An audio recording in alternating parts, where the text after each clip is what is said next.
ти му викаш дека не само на воа останати, на сточарство сте останати, млад човек е 30 години и шо е воа, нищо. Как че живеам, я на месец 15 глави да ги продавам машките линии и ще се вика стави тие што за продавање. Јас цял тоа живеам. Само од ова екзистира. Само од ова, нема Колку нищо. вкупно има? 113. Сега на документ што беа 113. Мало, старо се 113 беа. И од тоа се Само од тоа. Да. 5 члена и двајца. И неарно дете. Двајца неарни. Татко ми неарен, мајка ми неарен. Парализа, свекрвта од лехемија, свекрвта од карцином на белиот дроб. Мој заваден не значи од белиот дроб. Он така сама по планините нам. За 7 години, 8 тука живеем и не сме ставени нико. Само од болеста да се спасим. Ајде на детето да помогнеме болеста, докторите не рече тука така да живее. Сега што ќе биде вака? Никакви мерки не се взима ништо. Ништо, дојде умрело. Врли го детето, тоа е жива нервоза. Болеста тоа се добива. Од тоа се добива болеста, од друго ништо. Јас болеста добив само од нервоза. Пред колку години што не јас јадов бруцелоза, толку крави ни товарија, од 150 само 20 не остана. Па не намножиме со децата. Децата трчи ни трчи со стариот. Се разболеме. Сега што направиме? И сега од бруцелозата платија ли ви државата? од бруцелозата не платија. Не ни платија наеднаш, ама после тоа главно не платија. Не платија, да тоа не може да рече. А од тоа никакви мерки не се презимат. Само се плачеме, само се ојме, се викаме, се караме еден со друг, а никој не е крив. И државата нече да преземе никакви мерки, не знам што ќе правиме. Ем се знае болеста за пренослива е одма се шире. Никакво мерки не се презема за наеднаш да си и чисте стоки. Не една, две да и товарам, ја со кол да однесам или со шој да бил да фанам. Не една и две, воа се 50, 30, наеднаш ги извади. Башка други сега што се однадени се зарази. Од 100 глави, да не речеме на 50 се 100% заразени. Ништо што. Уште повеќе. Уште повеќе тоа. Од вакцините пуште повеќе.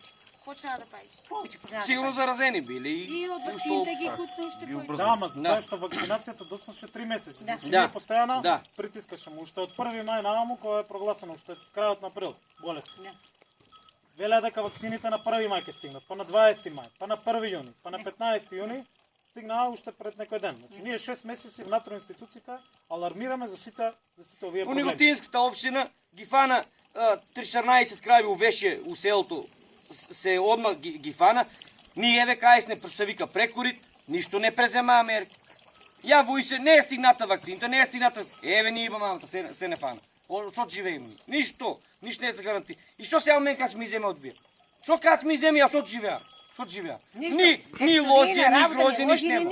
Ништо нема. Од што јас што спорам? А дали каква екзистенција што останавиш? Не можеш дали по Скопје секој месец дето на носе? И зашто не живи? Зашто не живи? Него дете не аро, ни зборуе, ни лафе, ништо. Момичка, ни збор, ни ништо. Трукичката што Апчиња се, ми давал 3 појадарки, поднеси за... Синоќа од дена, ни денеска, ни вчера. Што да правиме ни тоа дете? Температура горело дома. А ни туку од како војден горме. Во е срамота, синко, во е срамота. Нема власт и готово, нема власт. Нема власт. Од таа болест тука, за таа болест тука седме да оздравиме, ние уште болест се ториме. Дека се да дојдат, дека е градоначалникот да дојде да рече, де да видиме вие човече, што работат? Умирали стоката, живали. Воа дете што ќе живее, на тоа дете што ќе му даде пари. Да се нема ти машина, да се ископа дупки. Страмота. Да си го крси детето тамче, тоа тамче, кој ќе му го плати на него? Никој. Тоа возило, кој ќе му даде пари? Вие седомте што ќе однесиме ниси. Кој ќе му даде? И му викам, не, оди синко. Ами она си кинеца е. Ама да заличиш да не е 14 години. Тоа си аз од дедо му да не е сам. Тоа внуче дига. Дете доде сега намо по долиште. Страмота е, во е страмота што се работи. Страмота е. И он дига, он дига. Страмота е. Не знам, нек се презима мерки, углавно во вака не убаво. Жалосно е што тоа е констатацијата. Институциите ги немаат, доцнат со мерките, применија погрешни мерки, направија еден куп пропусти и грешки во справување со болеста. Ќе умре, ето Стенко. Жалосно. Ќе умре, и што ќе правиме после? И кој ќе ја признае? Никој не ќе ја признава. И ако не е плата, што ќе правиме? Ние затоа велиме државата треба веднаш да плати за осетите на сточарите. Веднаш. Не може да има за споменици, за барокни фасади у Скопје, а да нема за сточарите и за оштите А од викат болест. младата генерација да се врати назад. Треба да верувате во институциите дека ќе ги вратиме назад и за тоа се бориме. И за правда, и за слобода, и за враќање на сите овие вредности општеството.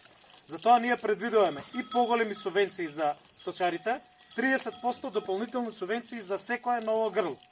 Мора веднаш да се плати. Ако има пари за споменици, за реклами, мора да има за сточарите веднаш. И ние ќе бидеме тука како СДСМ, како политичка партија, како демократски сили да притискаме над институциите, одговорно да ја вршат работата и верувате дека со промените што ќе дојдат и субвенциите ќе бидат зголемени, особено за сточарите, за секое ново грло, и ќе направиме ревизија да видиме на кого се дадени пасиштата, да се дадат на вистинските земјоделци, на вистинските сточари, но и овие оштети да веднаш се вратат на луѓето, за да може да се обнови сточниот фонд. Тоа е целта на Мори не нашата субвенции за програма. инко ни ништо, оломни на детето 6000 евра не му и додија. После другата година нас не ни дадија со стариот, имаме 20 крави на наше име, така тоги на детето му префрлиме, јак се разболи, ај викам префрлиме на детето, така било за субвенции да дава. 20 детето ни остави, нас другата година не ни дадија. Ни субвенции, ни ништо. Ништо. Ништо, како се живее, не знам. Јас викам, ние отидоме И за тие земјишта, ена и блоковите што се оставени, ги земал некој под концесија, ги изора, ни можеш да пасиш, ни да искосиш трава, што се вика да си набериш, ништо. Така само ги однадија, еднаш ги изора, може ги има 10 години под концесија земено и ништо не се однадија. Тоа не ги дават на луѓето од Не ги нула, дават на луѓето. од кој што екзистираат од таа работа на некој, од Скопје на некој. Да. Затоа велиме прво ревизија и на државно земјиште и на пасишта. И мора да се земе од луѓето кои што незаконски ги користат и кои што злоупотребуваат и да се вратат на луѓето кои што екзистираат тука, мештаните од село.